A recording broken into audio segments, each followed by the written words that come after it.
அன்பிற்குரிய சகோதர சகோதரிகளே, இப்போ 2-3 நாட்களுக்கு முன்னாடி உச்சநீதிமன்றத்தில் வழங்கப்பட்ட ஒரு தீர்ப்பு இந்தியா முழுவதும் பரவலாக ஒரு பேசு பொருளாக மாறியிருக்கிறது. என்ன தீர்ப்பு என்று சொன்னால், நம்ம தமிழகத்துக்கு ஒரு கவர்னராக இருக்கக்கூடிய ஒருத்தர் மக்களால் தேர்ந்தெடுக்கப்பட்ட ஒரு அரசாங்கத்தில் என்ன முடிவு எடுத்தாலும் அவர் ஒப்புதல் கொடுக்க மாட்டேங்கிறார். அவர் ஒப்புதல் கொடுக்குற அவருடைய கடமை. தீர்மானம் பண்ணி சட்டசபையில் தீர்மானம் போட்டு அனுப்புவாங்க, பெண்டிங்கில் வச்சுக்கிடுவார். அதை மாத கணக்கில் அதுக்கு அவர் கையெழுத்து போட்டால் தான் சட்டமாகும். இவங்க என்ன தான் தீர்மானம் போட்டாலும் கவர்னர் கையெழுத்து போட்டால் தான் சட்டமாகும்.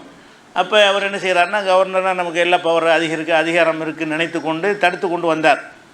சுப்ரீம் கோர்ட்டில் விசாரித்து என்ன செஞ்சிட்டாங்கன்னு கேட்டால், கவர்னருக்கு அந்த அதிகாரம்லாம் கிடையாது, நீ ஒரு போஸ்ட்மேன் மாதிரி வேலை தானே தவிர அவங்க நீட்ட இடத்துல கையெழுத்து. மக்களாட்சி இந்தியாவுடைய பேசிக் எதில் அமைக்கப்பட்டிருக்கு? மக்களால் தேர்ந்தெடுக்கப்பட்டவங்க தான் ஆட்சி பண்ணுவாங்க.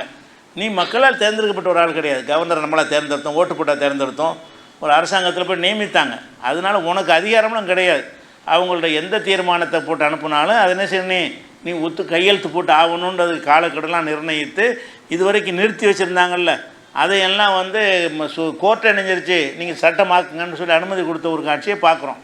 இது இப்போ எதுக்கு நான் சொல்கிறேன் என்று கேட்டால், கடந்த சில மாதங்களாக உச்சநீதிமன்றத்தினுடைய அந்த தீர்ப்புகளை பார்க்கும் பொழுது கொஞ்சம் சட்டத்தின்படி நடப்பார்களோ என்கிற ஒரு நம்பிக்கை ஏற்படுத்தும் விதத்தில் இருக்குது. இதுக்கு முன்னாடியெல்லாம் இருந்ததில்லை. இதுக்கு முன்னாடியெல்லாம் நீதிமன்றங்கள் நிறைய வழக்குகள் நீதிமன்றங்களுக்கு முன்னாடி இருந்தது. அதையெல்லாம் கண்டுக்கல. சிஏஏன்னு ஒரு பிரச்சனையை கொண்டு வந்தாங்க, அதுக்கு எதிராக வழக்கு போட்டாங்க, விசாரிக்கவே இல்லை. இதற்கு முந்தி இருந்த நீதிபதிகள் என்ன செய்யலை, இன்னும் கேஸில் இருக்குது. ரூபா நோட்டு செல்லாத சட்டத்தை கொண்டு வந்தாங்க, அது சரியில்லைன்னு சொல்லி கோர்ட்டில் கேஸ் போட்டாங்க. அன்றைக்கு இருந்த நீதிமான்கள் என்ன செய்யலாத விசாரணைக்கு எடுத்துக்கிறல. அதே மாதிரி இவிஎம் அந்த இதில் மிஷின் இருக்குல்ல, எலக்ட்ரானிக் ஓட்டிங் மிஷின், அதில் ஊழல் நடந்துச்சுங்கிற தக்க ஆதாரங்களோடு வழக்கு போட்டாங்க. அதையும் கண்டுகொள்ளாமல் அப்படி மூலையில் போட்டு வச்சுக்கிட்டு ஒரு காட்சியை பார்க்குறோம். அப்போ நீதிமன்றங்கள் நேர்மையாக நடக்கலை. கடைசி நம்பிக்கை நீதிமன்றம் தானே. அரசியல்வாதிகள்லாம் சரியில்லைன்னா லாஸ்ட்டாக நம்புகிற நீதிமன்றங்கள் தான்.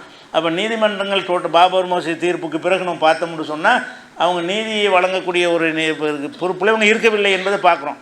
அதில் இப்போதைக்கு வந்திருக்கக்கூடிய தலைமை நீதிபதி செயல்பாடுகள் கொஞ்சம் ஒரு மாறுதலாக இருக்கிறது.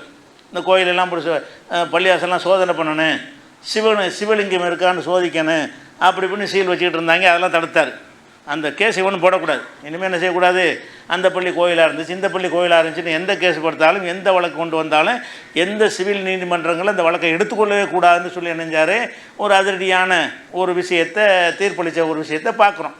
அப்படி நிறைய விஷயங்கள் என்ன செய்கிறாருன்னு கேட்டால், ஒரு நியாயமான முறையில், அதே மாதிரி ஊபியில் புல்டோசரை கொண்டு இடித்ததற்காக, வீடுகளை இடித்ததற்காக வேண்டி அவங்களுக்கு ஒவ்வொரு இடிக்கப்பட்டவர்களும் 10 லட்ச ரூபா கொடுக்க வேண்டும் என்றும், அவருக்கு முதலமைச்சருக்கு ஃபைனை போட்டு கடுமையான முறையில் கண்டனம் தெரிவித்து இதுக்கு அதிகாரம் கிடையாது என்று நெஞ்சார் இப்போதைக்கு உள்ள நீதிமன்றம் தீர்ப்பளிச்சிருக்குது. அப்போ கொஞ்சம் இந்த மாதிரி நீதி ஒழுங்காக நடந்தார்கள் என்று சொன்னால் ஒரு நம்பிக்கை ஏற்படும். நம்பிக்கை இழந்திருக்கிற மக்களுக்கு ஒரு ஆறுதல் தரும் விதமாக எடுக்கிற கேஸில் எல்லாம் அரசுக்கு சார்பாக அவங்க சட்டத்தின்படி தீர்ப்பளிக்கக்கூடிய ஒரு தன்மை இப்போ இருக்கிறத பார்க்குறோம். இதே மாதிரி நீடிக்கும் என்று சொன்னால் இந்த மக்கள் நம்பிக்கை இழந்திருக்கிற மக்களுக்கு ஒரு ஆறுதலாக இருக்குது. கடைசி நம்பிக்கை எங்கன்னு இருக்குது, ஆட்சி அதிகாரத்துக்கு ஒன்றும் சரியில்லை, நினச்சதெல்லாம் சட்டமாக்க பார்க்குறாங்க, சட்டத்தை மதிக்க மாட்டேங்கிறாங்க. அப்படிங்கிற நேரத்தில் என்ன செய்கிறாங்க, அந்த கவர்னர் விஷயத்துலலாம் இது எல்கேஜியான ஒரு விஷயம். இது மக்களால் தேர்ந்தெடுக்கப்பட்ட ஒரு நாட்டில் கவர்னருக்கு என்ன அதிகாரம் இருக்கும்? அந்த காலத்தை பிரிட்டிஷாருடைய ராணின்னு ஒரு பேருக்கு வச்சுருந்தாங்க. அந்த ராணிகிட்ட கையெழுத்து வாங்கணும் தான் செல்லும்னு ஒரு முறை வச்சுருந்தாங்க. இங்கே ராணி கிடையாது, அதுக்கான ஒரு ஜனாதிபதி ஒருத்தர் வச்சுக்கிறோங்க, அதனால் கவர்னர் வச்சுக்கிறோங்கன்னு சும்மா டம்மி பீஸாக தான் வச்சுட்டு போனாங்க. ஆனால் அதில் அதே நேரத்தில் பாராளுமன்றத்தில் சட்டம் இயற்றி ஜனாதிபதிக்கு போனால் கிடப்பில் போடுவார் அவர். அந்த சின்னம் இவருக்கு இருக்குது, கவர்னருக்கு இருக்குது. பாராளுமன்றத்தில் சட்டத்தை இயற்றி கொடு, அடுத்த நாள் கையெழுத்து போட்டு அனுப்புகிறாரு ஜனாதிபதி. இந்த ஜனாதிபதிக்கு என்ன அதிகாரம் இருக்குன்னா கையெழுத்து போடுற அதிகாரம் தான் இருக்கிறது. அதுதான் கவர்னருக்கும் இருக்கும். இந்த ஒரு எல்கேஜியான ஒரு விஷயத்தை கூட இந்த நீதிமன்றங்களில் போய் பெற முடியாத நிலைமை இருந்துச்சு. அதிலெல்லாம் அதிரடியான தீர்ப்பு வழங்கி இருக்கிறார்கள். ஜனாதிபதி கவர்னர் இவங்களெல்லாம் மக்களால் தேர்ந்தெடுக்கப்பட்டவங்க கிடையாது. மக்கள் யார் ஆட்சி அதிகாரத்தில் அமர்த்துறாங்களோ அவங்க விரும்பினதை செய்வாங்க. அதுக்கு நீங்கள் ஒத்துழைப்பு கொடுக்கணும், ஃபார்மாலிட்டிக்கு தான் உங்களை வச்சுருக்கே தவிர உங்களுக்கு வந்து என்ன கிடையாது, வீட்டோ பவர் உள்ள அதிகாரம் எதுவும் கிடையாதுன்னு சொல்லி தெளிவாக அறிவிச்சிருக்கிறாங்க.